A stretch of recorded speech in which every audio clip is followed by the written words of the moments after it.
करब time waste हो खबरियन की आवता फॉरेनर रिक्वेस्ट हो जल्दी जात बानी अब ना करब टाइम वेस्ट हो लेनी डाटा डलवाई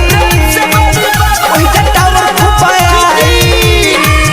लेनी डाटा डलवाई ओही टावर खूब आई आज दिन भर वही जे रहब जी भंगिया धतुरब कमे पियब जाता निखल गौरा पर्वत पर पवज भंगिया धतुरब कमे पियब जाता निखल गौरा पर्वत पर पवज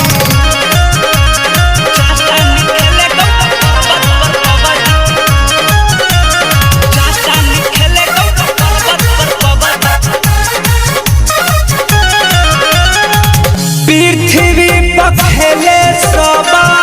इहे बही गेम हो राजवीर ललन संगे हमहू खेले महो पृथ्वी पर खेले सबा इहे बही गेम हो